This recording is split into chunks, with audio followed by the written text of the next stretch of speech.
Welcome back to Stooge Stream for another episode. This is the Impact recap for the 23rd of February 2017. I am your host, the Stooge, and as always, I'm joined by the one and only megastar Gbanks. What's up, y'all? So we have another packed episode of Impact to talk about. It opens with the Hardys in the ring. Matt talking about the 7 deities. He's going to be the king in gold. Would you say a ring? It's in their ring. In in their North Carolina ring. Teleports away. And we'll come back to that later on because he does reappear at some point. Back to the Impact Zone. We had Cody walking down to the ring with Brandi RHODES. Yeah, didn't expect that, honestly. Yeah, not this quickly. Yeah, not this quickly. Yeah, I thought it'd be a couple more weeks, but no, Cody is back. Yeah, welcome back, Codes. Comes to the ring, cuts a thank you promo to Moose for helping out his wife, calls Moose out, says thank you to Moose, but then there's one little catch. Moose happens to mention that Brandi has his number in case she needs to call, and Cody goes all cracker white man on them. Yeah, pretty much. Talk to my girl. Yeah. You got my girl's number? Cody loses his shit and goes full Bullet Club heel with a massive kick to the nuts. Yeah. It was insane. Yeah, it was worse than what Earl got last week. Yeah, it really was. Like, Angelina pulled compared to that. Like, Moose got smashed. Moose could taste his nuts in the back of his throat. Yeah. Like, he got kicked. You got musicaled. Next up, we had a very quick promo package about Eli Drake and Tyrus, bringing you up to date with what's happening there, which cuts to the ring with Eli Drake versus Tyrus. This was interesting, the fact that it starts with Eli with the microphone, which is never a bad thing. Nope, not at all. I wouldn't have it any other way, to be honest. 100%. And it goes through a few different comical paces, including Eli trying the finger point of doom, and it doesn't work. Well, he told him, he goes, lay down. Yeah, It was best for business. Pokes him. Nah, you're not Hogan, dude. And that's not Nash. So then Tyrus says, you sit down. Then they have a back and forth again. Then Eli just smashes Earl for no reason, gets himself disqualified, and then says, I'll give you a raise. And they hug and they're friends again. Yeah. Because money buys Tyrus. Exactly. Money buys friendships. So that was actually very cool. It was confusing, but at the same time, when you watch it a little bit, like we had to rewind a little bit and rewatch it, and it's like, oh, okay, now it makes sense. It was just a little bit confused. It was a little bit rushed. It would have been nice if it went for just a touch longer. Yeah, no, it was a bit. That's why I was like saying, I was like, what's going on? I don't get what's happening right now. And then they actually did come back and explain it in the little backstage thing, like it was all a sham. We've always been friends. Yeah. Matt returns from his teleportation and is now the official king in gold. He's been in Egypt in the Pharaoh times where he lived for, what did he say? 46 years. 46 years or something? As a Pharaoh? I can't remember the name exactly. It was like Monaco or something like that. Yeah. But, you know, Matt Hardy talk. Yeah, so he's back and he's dressed in full gold. Skarsgård is now made of gold, and that's where they're going to store all of their gold. Yeah, exactly. And from there, just shortly later on in the show... The Ark of Gold, wasn't it called? No. Yeah, the Ark of Gold rather than Skarsgård.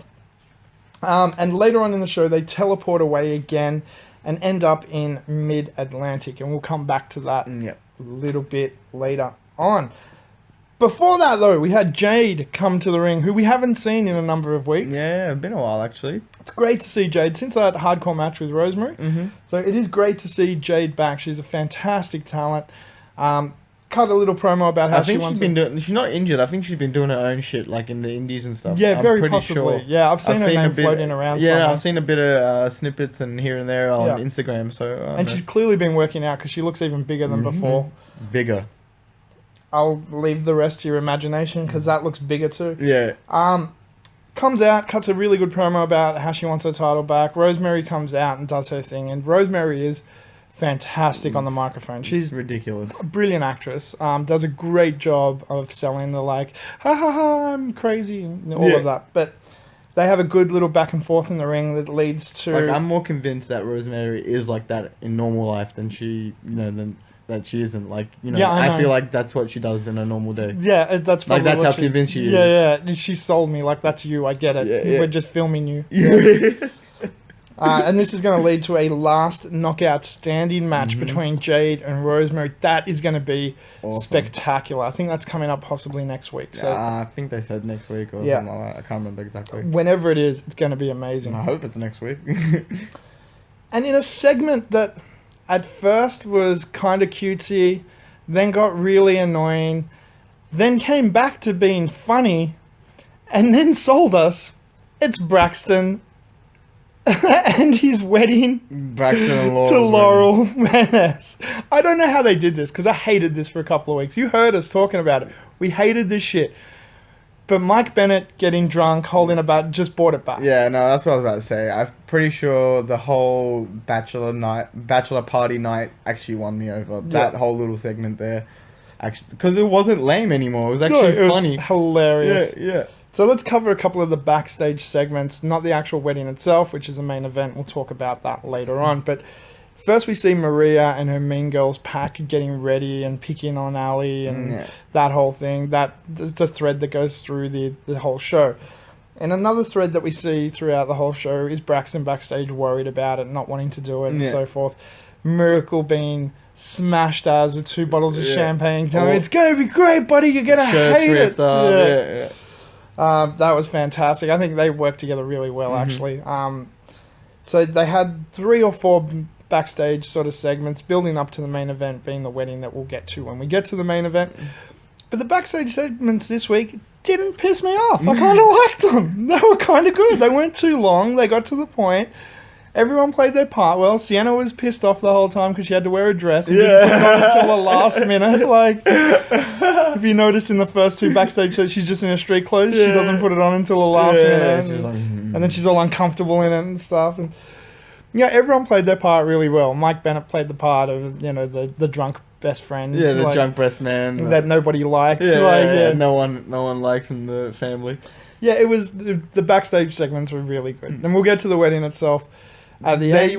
It's like your stereotypical wedding movie, like you know, those Wedding Crasher or the one with Adam Sandler in it. What's it called? Wedding Singer. The Wedding Singer, He loves someone else and he's getting married to someone else. It's practically that, but cut up into wrestling segments. So well done, guys. You won us over somehow. I can't believe I would say this. Yeah, they actually won me over with this whole fucking bullshit. All right, now in the next match, we had Bram versus Jess Godderz. Bram was accompanied to the ring by Kingston. James Storm was absent this episode entirely. Yeah, and no James Storm this time. Yeah, so this is Jesse's continuous destruction of the DCC. He won against Kingston last week.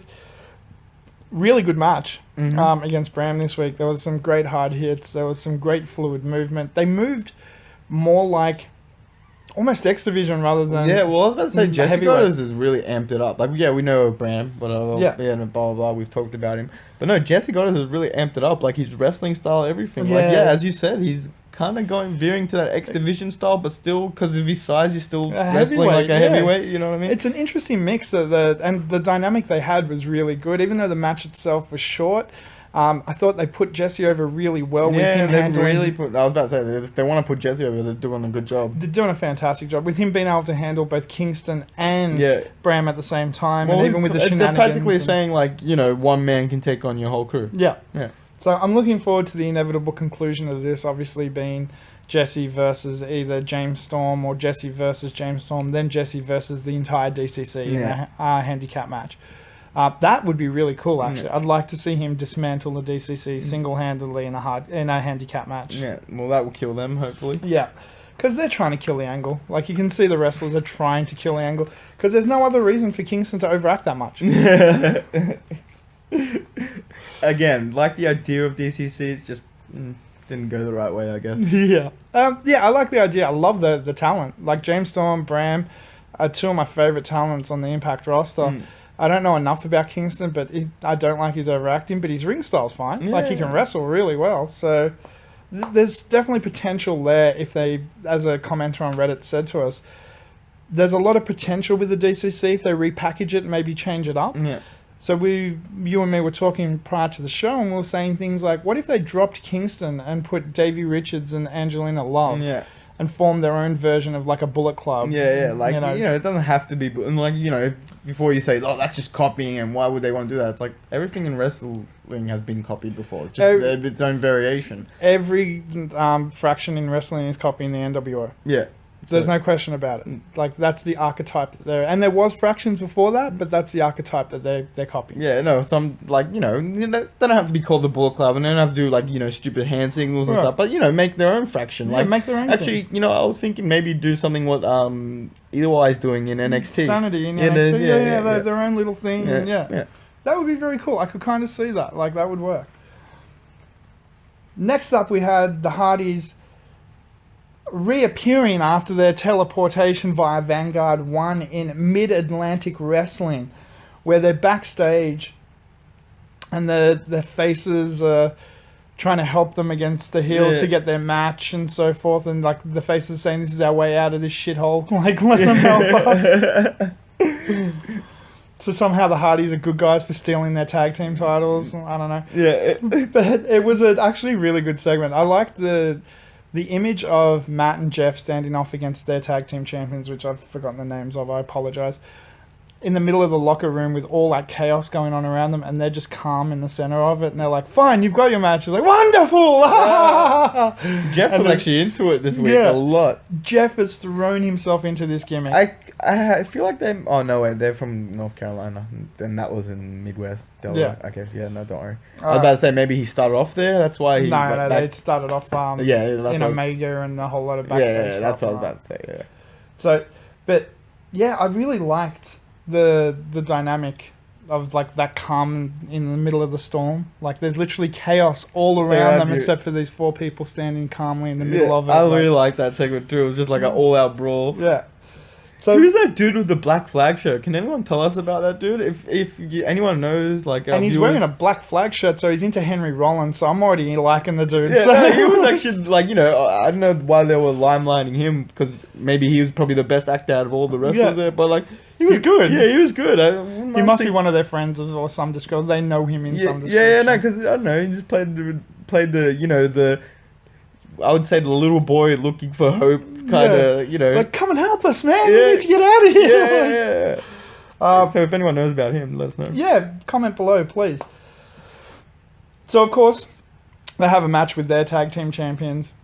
It was actually a really good match. The Hardys actually a bit more longer too. We got to see more. Yeah, a bit more of the highlights. It's still highlights, but a lot more of the highlights. Yeah, because last week, admittedly, it was great seeing the highs at Tijuana, AAA, blah blah. But it was practically just snippets and little highlight reels, which is not bad. I didn't care. Like, that's still fine. I know, I get it why they did it, but no, this time we got to see a bit more. A little bit more. There was a bit more depth to it. And just in an interesting little side note, we actually had one of our friends here, the Doc, who's not a wrestling fan by nature, but was kind of watching with us and doing some other stuff at the same time.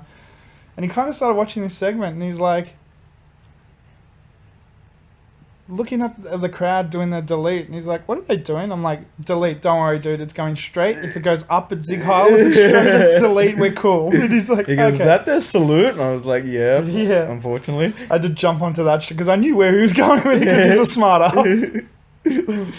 But yeah, this was really good. I really enjoyed this. I thought the whole thing was done well. Of course, the Hardys win the title, teleport back to Skarsgård, which is now, what was he? The Arc of Gold? The Arc of Gold, and drop the titles in there, and a golden explosion happens. Yeah, and they're laughing over it. And like, and they've literally stolen another set of tag team titles from another company. Yep.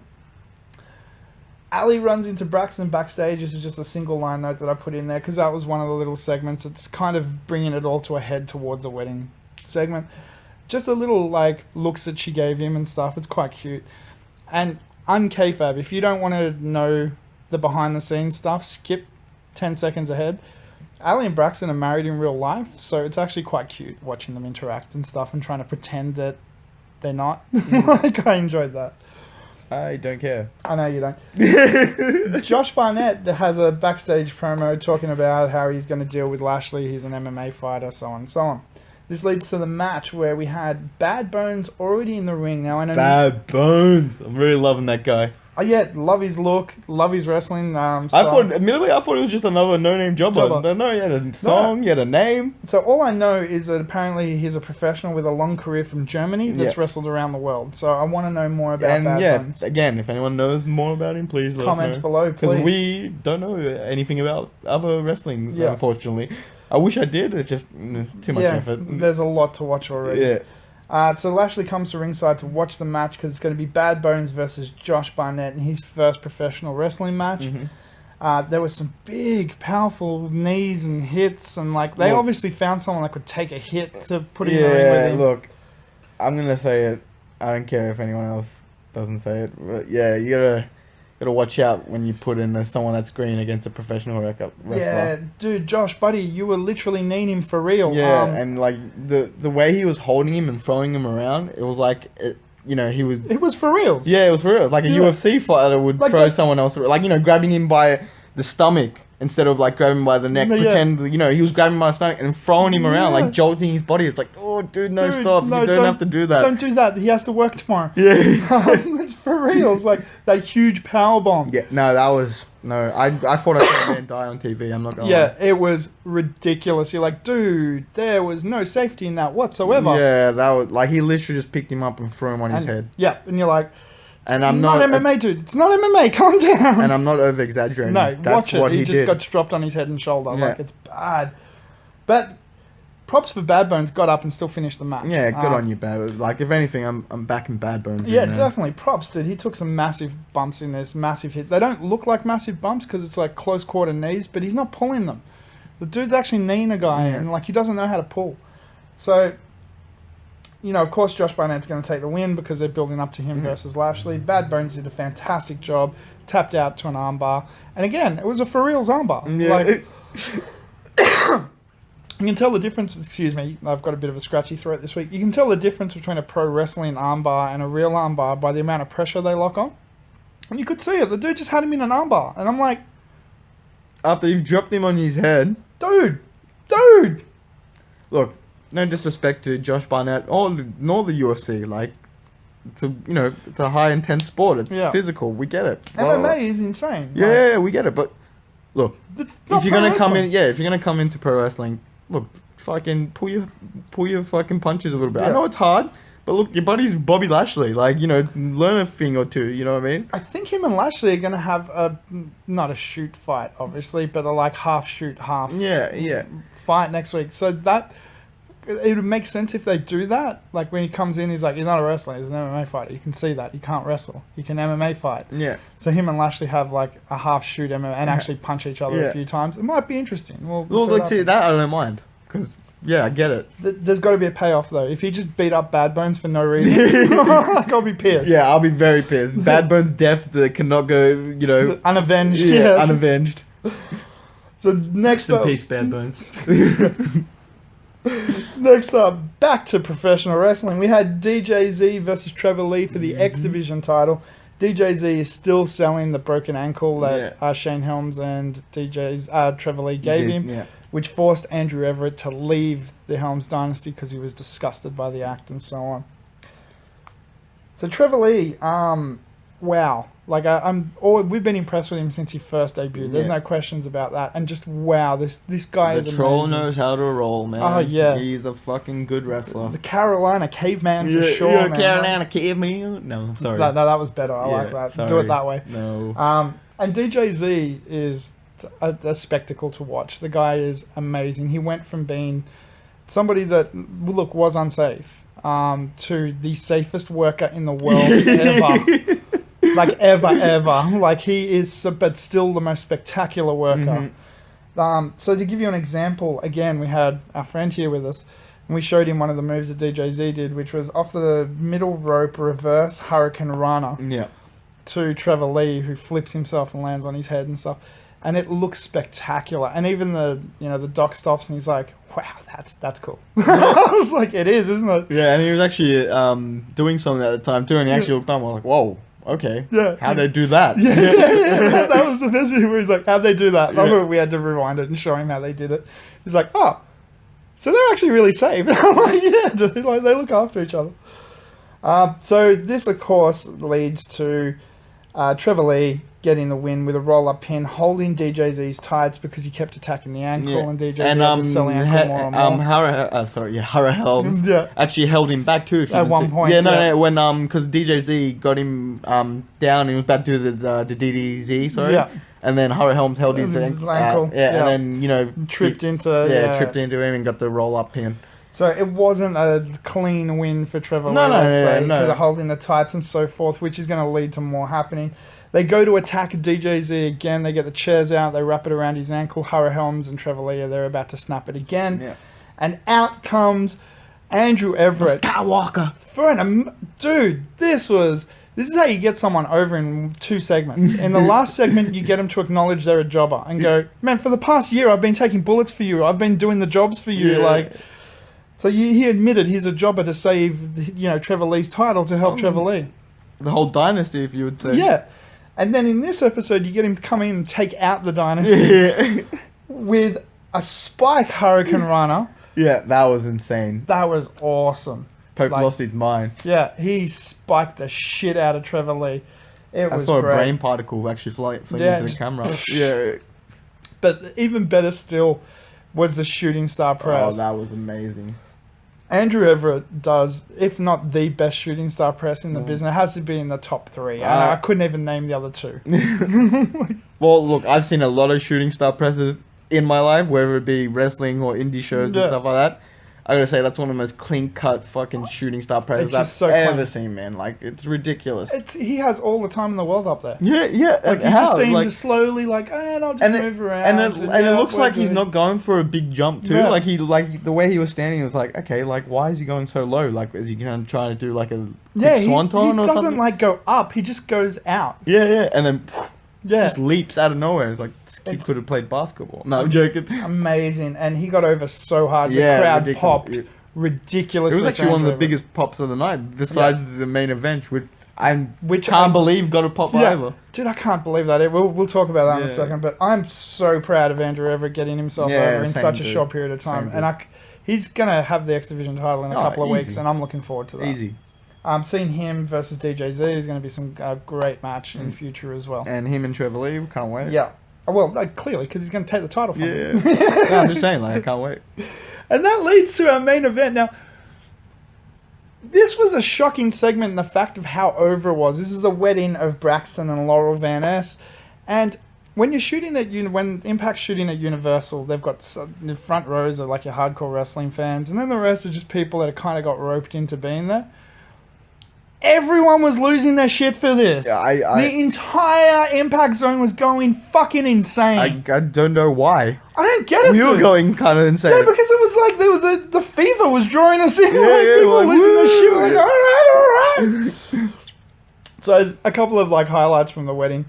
So Aron Rex and Rockstar Spud are, of course, part of the wedding as the Flower Girls. Loved it. Every moment of it. Aron Rex crying during the wedding. Yeah, Rockstar wiping his tears. Yeah, throughout the whole, ceremony. That was great. The Sienna coming out in the dress and just having the most pissed off look on her face. She's so unhappy being in that dress. Yeah, it was so funny. As you said, it was the stereotypical wedding movie. It was great. The best part of all of it, and this is, you cracked up, you lost your shit, and I absolutely lost my shit as well. The Miracle comes out with 2 bottles of champagne, and he's smash drunk, his shirt's hanging out. He's stumbling everywhere. Hammered as shit. So while the minister of the ceremony, whoever it is that's doing is reading the vows and stuff, Mike Bennett passes out on Braxton's shoulder, full passes out. Yeah. And the guy's like, do you? And he's like, oh, hey, what? Not again. Yeah. Great. There was some great, and the crowd was going insane the whole time, chanting, just say no. Yeah. Just say no. And then when Allie came out, she got a ridiculous pop, and she looked awesome in that dress too. She actually looked really good in that dress. Yeah. They were all wearing the same dress, and Allie was... But Allie just looked... It's like, is she wearing a different... It took until she got in the ring and was standing next to them, and I'm like, wait, they're the same dresses. Why does she look so good in it? There was some great... The crowd doing the delete chants. Yeah, delete. Through the whole thing. And then when the minister goes, If anyone has anything to say or any objections, please stand now. Yeah. Object!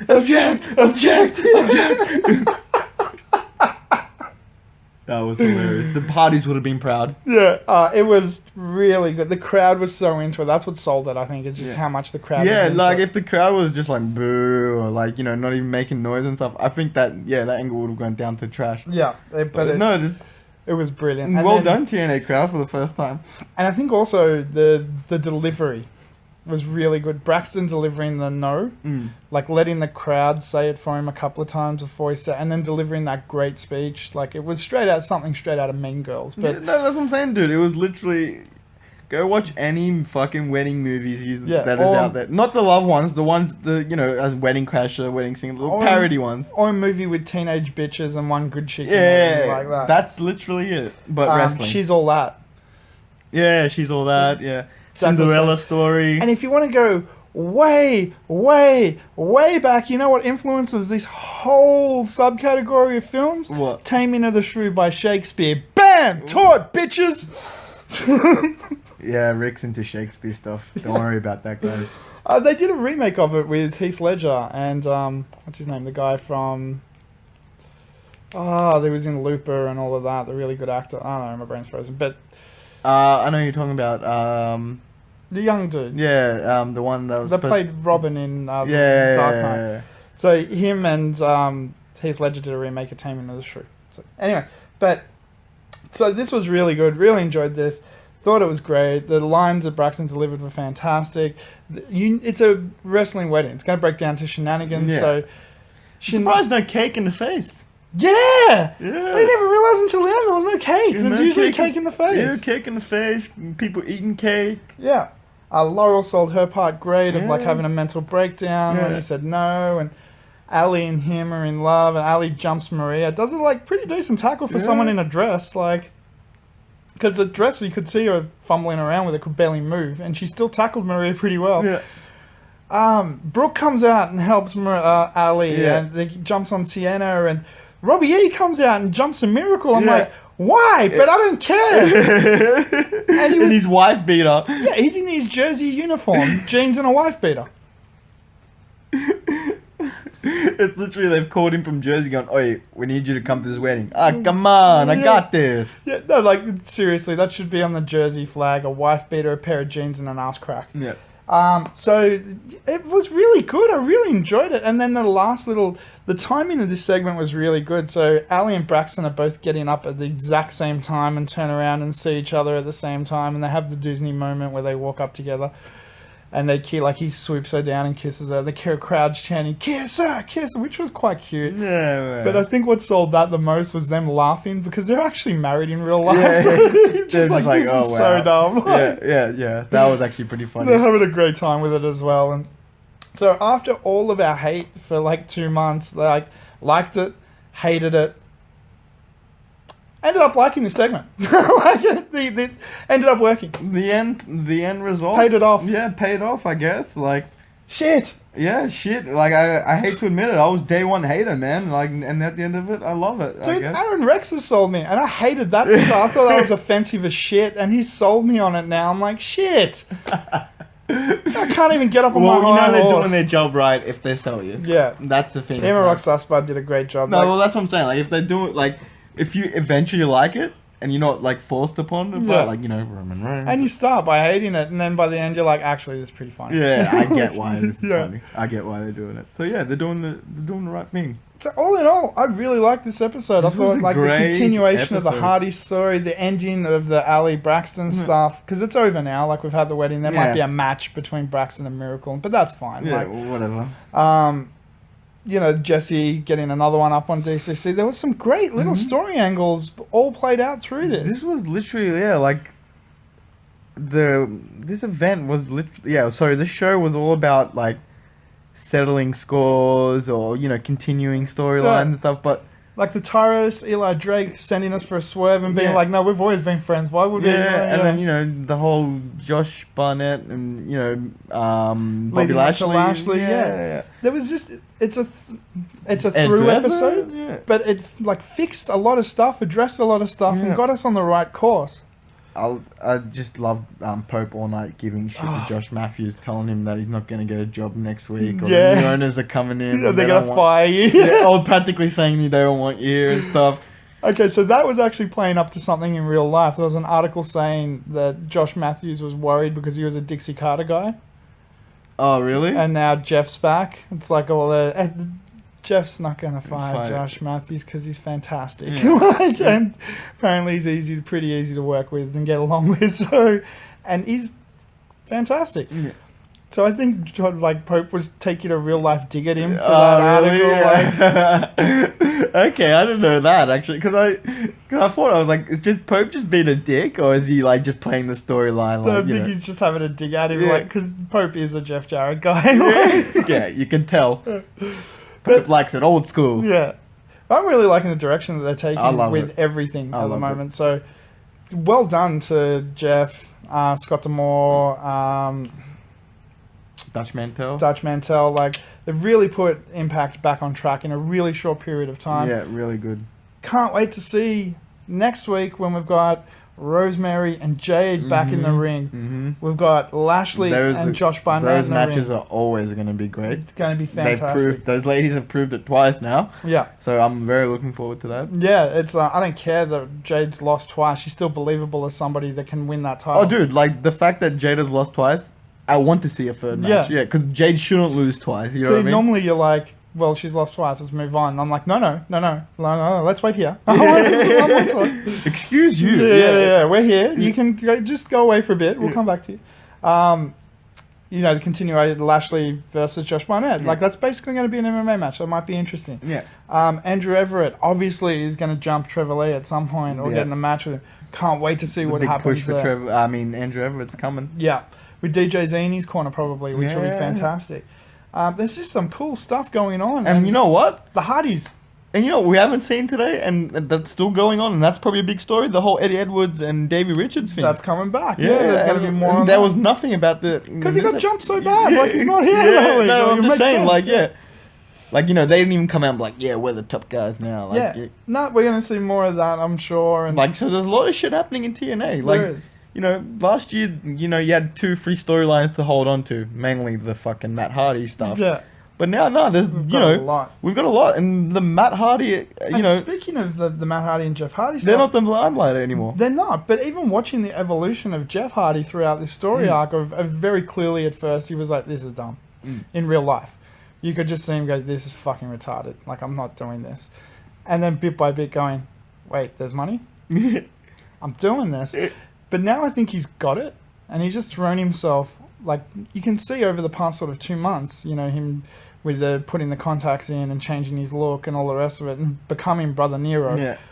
But he's thrown himself into it now. Like, he wants fucking a piece of this. Like, he's very much invested as much as Matt is now. And I love that, because at first it was kind of awkward.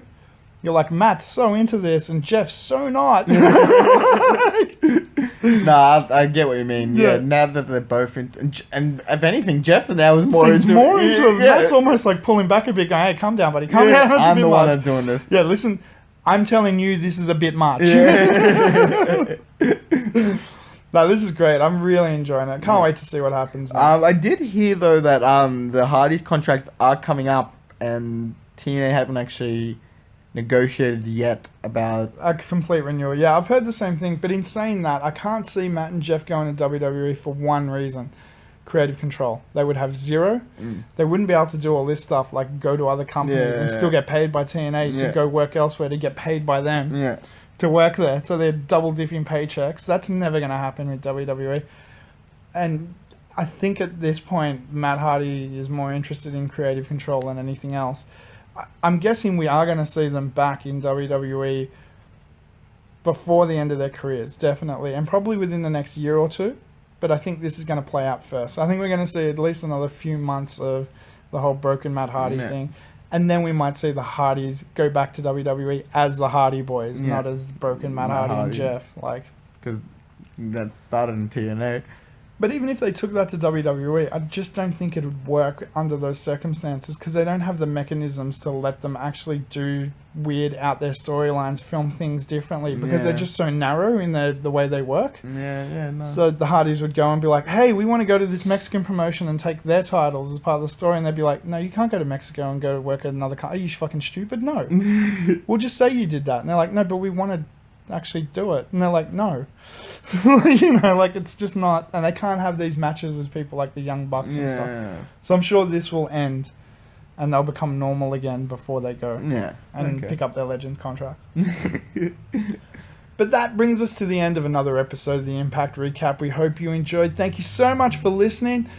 We'll be back with you next week with more Impact Wrestling. If you have any comments, as always, drop us a line on Reddit, put something in the YouTube video. We're always happy to chat and comment back and see what you guys thought. Yeah. And maybe we're completely wrong. That happens. Yeah, no, at the end of the day, it's for you guys. We're not just sitting here talking shit for no reason. We're talking to the wrestling fans. We want to know what your opinion's about. And thanks so much for the people that did comment on the last episode on Reddit and YouTube and so forth. We always appreciate it. And until next time, I have been your host, the Stooge. As always, I'm joined by... Gbanks. And don't forget... Adventure. Adventure. Excitement. Stooge craves not these things. Welcome to Stooge Revolution. I want to do it this time. I wanted to do it. That was your cutoff. Yeah, I wanted to do it this time. Thank you. Bye.